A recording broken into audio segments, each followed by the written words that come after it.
Welcome back, Monday Morning Briefing, episode number 69. This is May the 5th, Cinco de Mayo, 2022. Somebody mentioned in on one of the last videos that auto states start saying the year when we're making these videos, just because now we're I think we're 5-6 years into making videos on YouTube, and a couple of years maybe on doing the Monday briefings. So yeah, we'll try to remember to do that. Go ahead and add the year in there just so we can keep them all straight. Of course, each video has the date on when it was made, but some people don't look at that, and so that way we kind of know where we are. But yeah, it's Cinco de Mayo. We don't do a whole lot around the shop. We used to have a couple beers in the afternoon or whatever in the shop. Now it's just me and my wife. We've got kids, we've got things going on, so I don't get to do that very often in the shop unless it's on a Saturday or something like that, and we're in here just kind of hanging out, or there's some event going on downtown. But if you want to celebrate Cinco de Mayo in your shop, I give you full permission to go ahead and drink beers and relax and enjoy the day. Completely up to you. I'm not going to get into the politics of what Cinco de Mayo means. We're just going to enjoy the day if you choose to.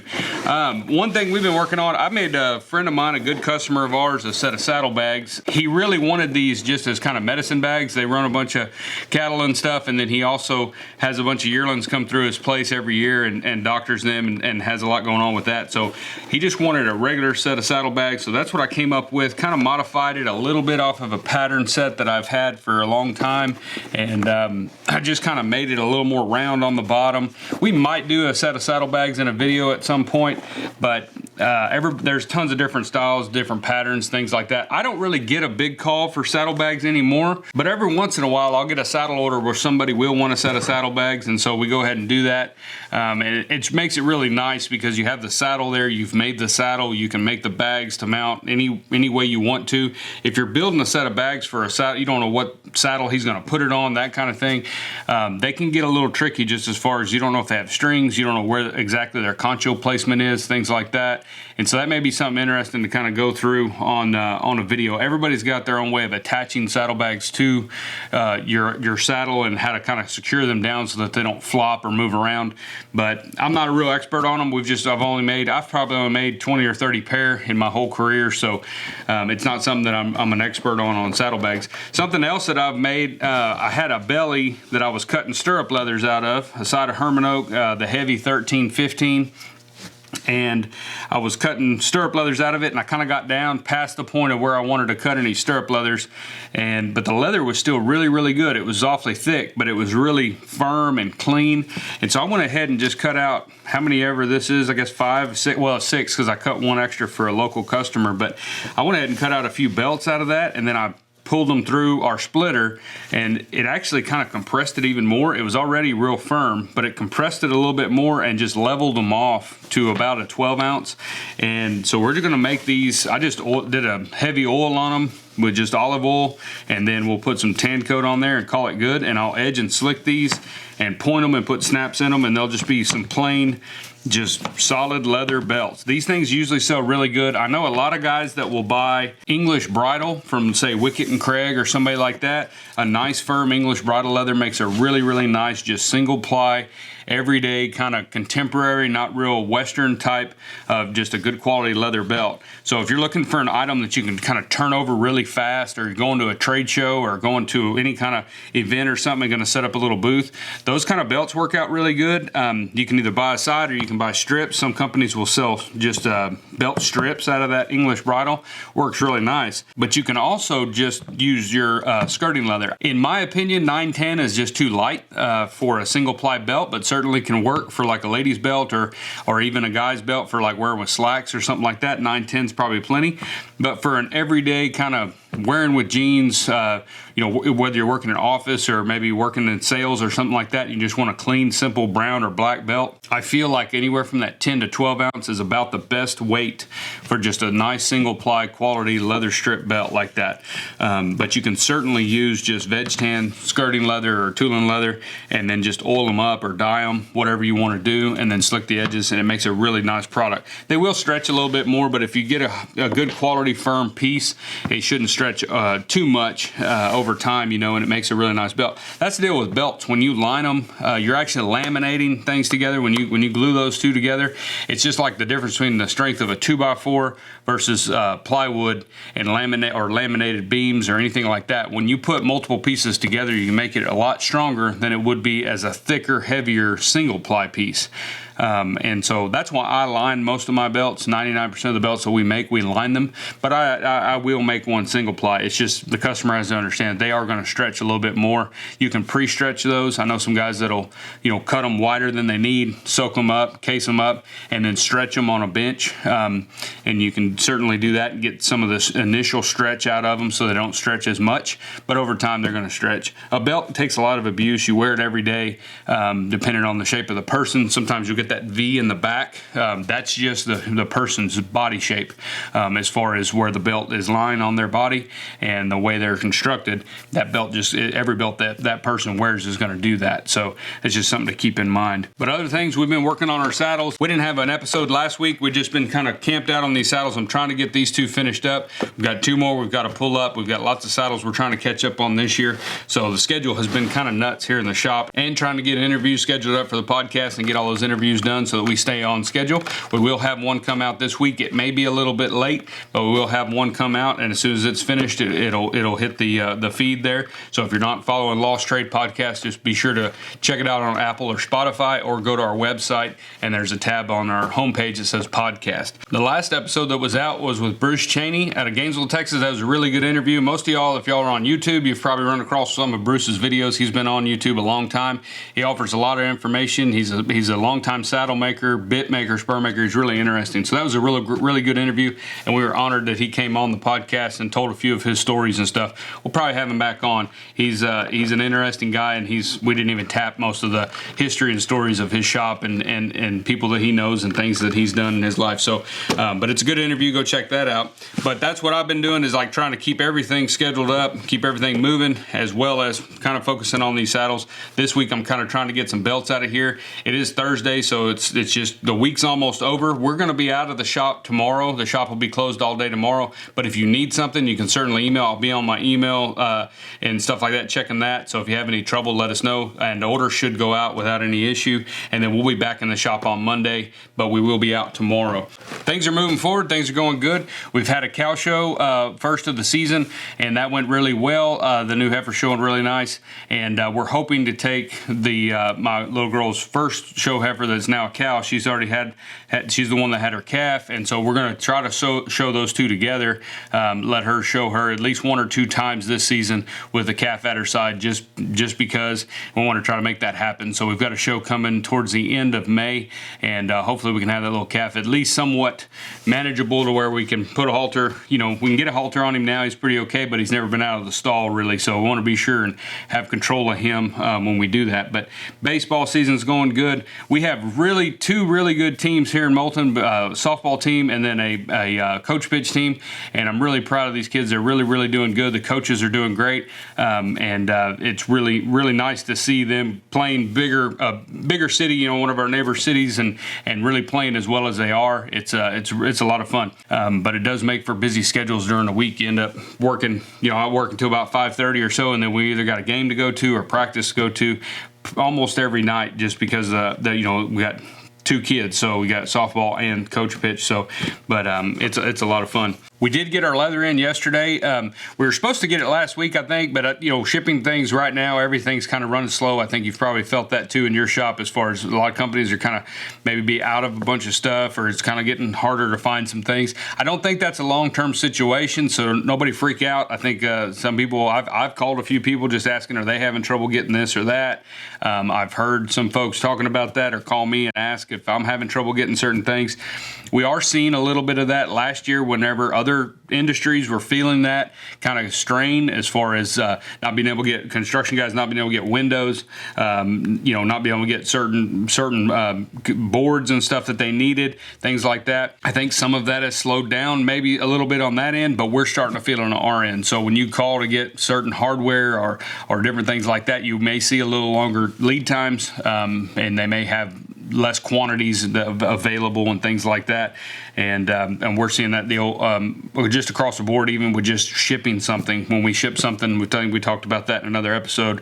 We ship something that usually takes 2 or 3 days. Sometimes it's taking 5 days. We had one package a few months ago that was gone for a few weeks, and we were doing everything we could, and tracking wasn't helping. It wasn't saying anything different in day to day, and so we just sent the customer another package with a refill, whatever they ordered. We sent that out, and they got that new package without a hitch. It went in fine, just like it normally did, and then the other package came the next day. So it's I think it's just one of those deals right now. Things are just kind of crazy. I don't know if it's a labor force issue or what's going on. So just be patient. Kind of be sure, you don't need to buy 1,000 when you only need 2 of something, but just be aware that you might try to get a couple extra of certain things, because some of that stuff is taking either longer to get, or maybe not going to be able to get it for a little while. But again, I don't think that's a long-term deal. I think this is kind of just where we're at. It's just a season where we're at. I don't see this going on and on for years and years, but I could be wrong. I'm just a 40-year-old kid, so I don't really know what we're up against. Somebody out there that may have lived through something like this years ago may have a different viewpoint on this. So just kind of take some counsel, be cautious, be patient, and just try to get what you can that you need to do your job, and maybe keep a few extra around. One of our deals was mainly like the glue, and I did see a few posts online, just kind of perusing some of the groups that I'm in and stuff on Leathercraft, and I have seen a couple other people mention that they've had trouble getting contact cement or the glue that we use. I noticed that as well in our local kind of hardware, because we just use the DAP contact cement from the hardware store. You get it at Lowe's, Home Depot, Ace Hardware, things like that. And we have started noticing that, the place I usually get it from in Shiner, they were out. We're on the list. When they get their shipment, I told her to set me 4 gallons aside, and I would come get them. That was about 3 or 4 weeks ago, and I haven't heard from her. She said they were getting a truck the next week. But when they get a truck, they don't get everything that they order. So that's the kind of thing that you need to be prepared for. Like I said, if you do use that kind of glue and you're in a Home Depot and they have a few gallons there, go ahead and grab an extra one, because it'd be really hard to do what we do without glue. But people did it in the 1800s. They didn't have contact cement, so we may get into that topic at some point on a podcast with somebody that knows more about the types of glues that they used to use back then. Some of y'all may know about wheat paste and some other things that they used to use because they didn't have what we call contact cement. Barge wasn't around, I don't think, during those times, and so a lot of that stuff has changed, but it does make our job easier. So I can't really imagine not having it in the shop and trying to figure out how to build a saddle without a good quality contact cement. So that kind of scared me there for a minute, but we were able to gather up about 4 or 5 gallons, and I've got 4 or 5 that her parents got me up there in North Texas. They found some, so they've already purchased them. They have them. Next time they come down, we'll have hopefully 10 gallons. That'll get me hopefully through this season or whatever's going on.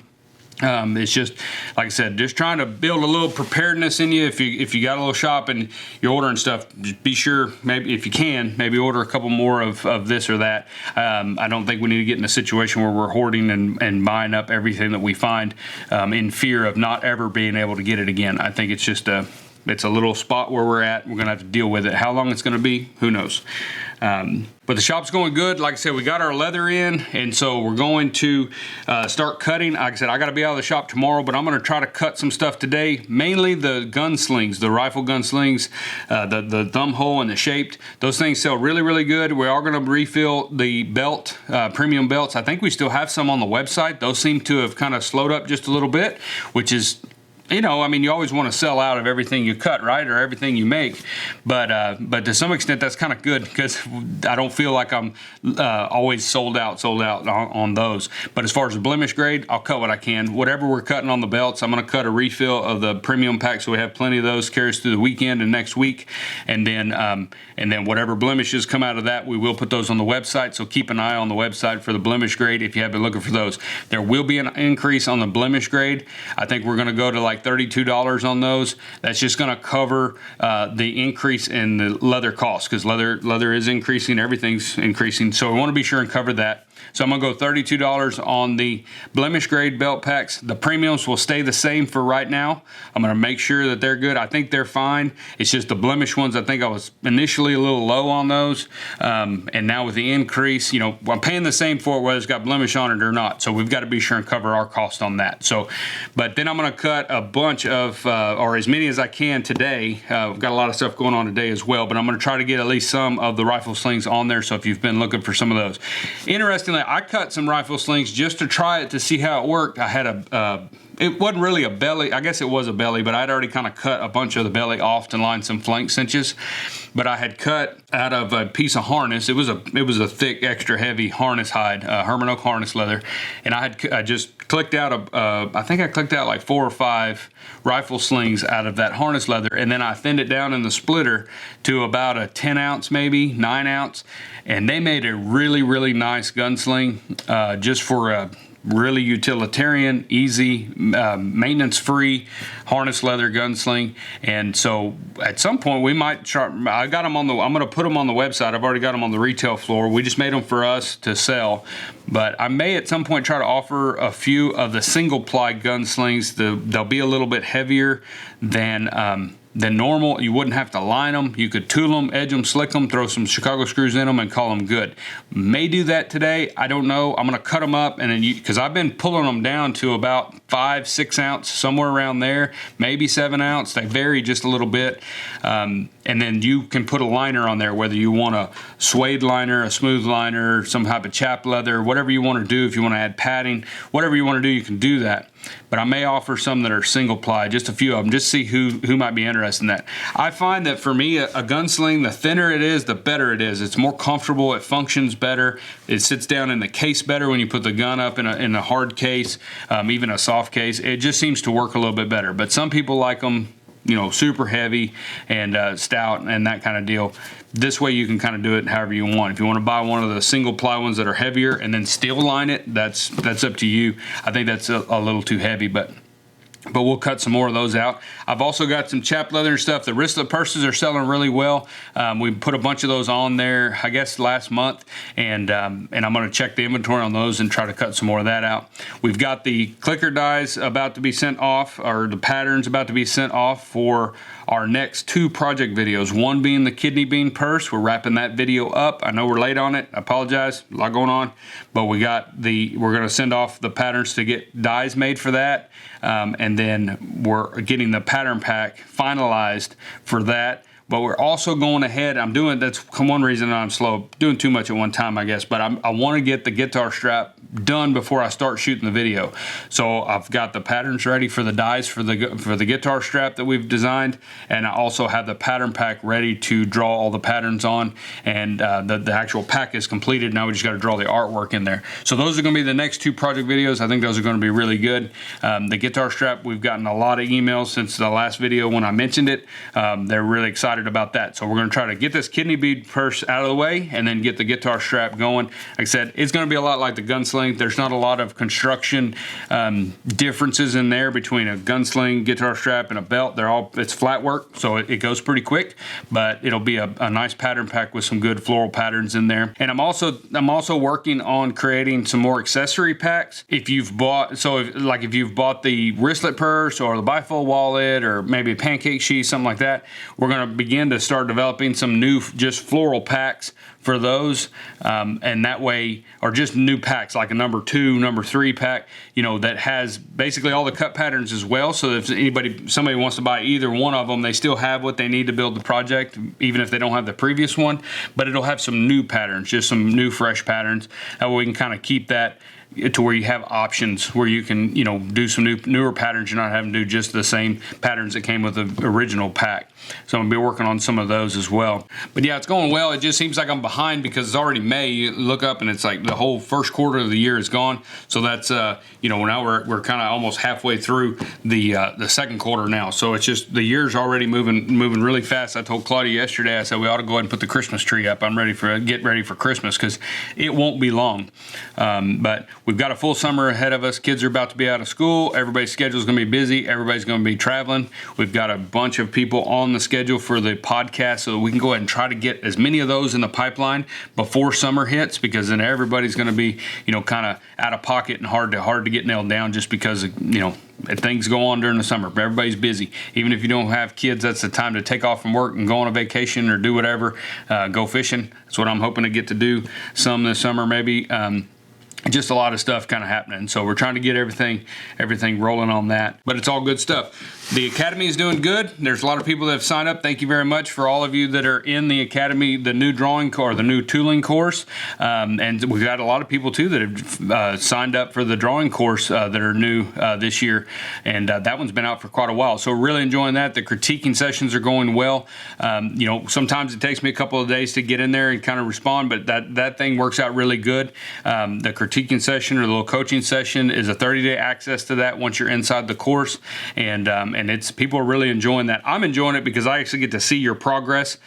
We've had some people on there that from the time they sent me their first photos till now of their tooling another panel or maybe the same panel the third time, it's a significant improvement. So that's been really cool to see, and that's going really well. So thank y'all for that. And hopefully we can get another course. I don't know if I'll get another one up there this year. Those courses, that's a lot of work, but if we can, we might get one more up on there. But it may be a one-a-year thing for a little while, just kind of see how things go. But somebody had emailed me and asked me what the best leather, and I responded to them, but I thought it's about the third time I've gotten this question, so I thought I'd go ahead and cover it this morning on the Monday video. What's the best leather to make the wristlet purse out of? That's kind of up to you on how you're going to make it, because if you remember that video, I talk about how you can make the wristlet purse and just sew it together. You don't have to turn it inside out or anything like that if you don't want to. If you are going to flip that purse and sew it basically inside out, that's when I would suggest being sure that you're a little bit more selective of the leather that you're going to choose to make that purse out of, because anytime you're turning a bag inside out or right side out, doing a welt or seam or just doing it that way, you want to be sure that the leather that you select is going to be something that you can do that with, because if you select something that's too firm or doesn't glue up well, that kind of, I've made a workaround on that, and you'll see that in the new purse video. But if you're choosing a leather, but if you choose a leather that's just too stiff mainly, you're going to have a tougher time flipping that purse right side out. And so I usually suggest, like, if you're going to do that, try to don't get the heaviest leather that you can find. Try to get something that's a little lighter weight, but also that's real soft. It can be lighter weight and stiff and still be a booger to get turned inside out or right side out. So you want to try to select a leather that's nice and soft. One of the best leathers that I've made a bunch of little bags with over the years.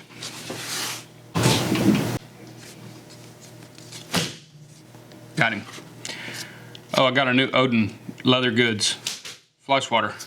It's pretty cool. I just bought it. I bought my mom one and my brother one for Christmas, so I went ahead and got one for the shop too. Works better than my homemade one I had last year.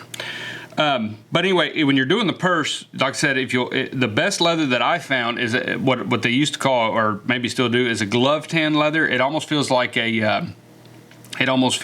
elk skin. So it's really, really soft. But I used to build a lot of leggings out of it, and I used to get it from Hide House in California, and I think we got it from the Napa store. There's two different locations in California for Hide House, and so you can get on their website. Both of them, I would assume, are great. I know the one that I dealt with in Napa Valley, I think Napa Valley, something like that. It was really, really, they were great. They would always send me good quality leather. Really did a lot of business with them and really enjoyed them. I don't get a bunch from them now because I don't build a lot of leggings. That was mainly where I sourced all of our leathers for chaps, because they had such a large selection, and they have a large selection of all kinds of other leathers, but that's just what I got from them was chap leathers. But they have some really nice, what they call glove tan leather, bunch of different colors. It's more of a chrome tan. It's a light weight, but not thickness. It's not as heavy as like an oil tan. Your oil tans are going to be probably one of your heavier leathers outside of like harness leather and stuff like that. But that glove tan makes for a fantastic bag, satchel, a tote, anything like that. It's super soft. So if you're wanting a bag that's really going to stand up and have some body to it, you might have to line that with something. But you want to be careful, because if you're turning it inside out, it works beautifully whenever it's single ply. You're just using the leather as is, especially for like a little wristlet purse. I've actually used up just the last bit of it. In fact, early on when we started selling the wristlet material packs, we had just a few of them available, and we were kind of selling those, I think, early last year. If you bought one of the yellow ones that was actually, we call a gold color, that was some of that glove tan leather, and it works out really, really well. It glues well, it stretches a little bit, you can flip that purse inside out, works really, really good. But I just wanted to mention that because, like I said, we've had a few questions on that, and I thought we needed to kind of touch on that here. But that goes for any bag, any kind of bag or any kind of thing that you're going to turn right side out, like sew it inside out and then turn it right side out so that you don't see any edges and you've got a nice seams. You're going to want to be careful on your selection of leather. So just be mindful of that, something soft. The bigger the top opening, or the more boxy it is, I guess, you can get away with a little firmer leather. But if you're kind of necking down into a smaller opening that you're going to try to push all this leather through, you're going to want to be sure and use a really nice, soft, supple leather that you can kind of get that done without really wrinkling up the leather too badly and that kind of deal. When it comes to veg tan leathers, I wouldn't even try to do that. I would just sew them together face back to back and then sew up the edge and either braid the edge, bind the edge, just sew it, buck stitch it, something like that. It's going to save you a lot of time, make things a lot easier. It can be done with veg tan after you tool it. They do it on boot tops and things like that, but it takes a little bit of a trick and a knack and practice, so it's not something that I would recommend somebody just starting out in leatherwork to give that a shot. I would kind of stick to those softer leathers if you're wanting to flip those. But anyway, I just wanted to touch on that because we've had a few questions about it, and I figured it was a good opportunity just to kind of mention that if you are making the wristlet purse. And if you haven't, grab that pattern pack and give one a whirl. We've got a full video on YouTube that shows you how to make the wristlet purses, and they're real popular. We sell them pretty well, actually, and so they're really good item. I've seen a lot of people do a lot of fun things with them. But that's really all I got for you this week, guys. If you haven't already, be sure and go to dgsaddlery.com and sign up for the Leathercraft newsletter. And it's real simple. You put your name and your email address in there, and you'll be on our email list.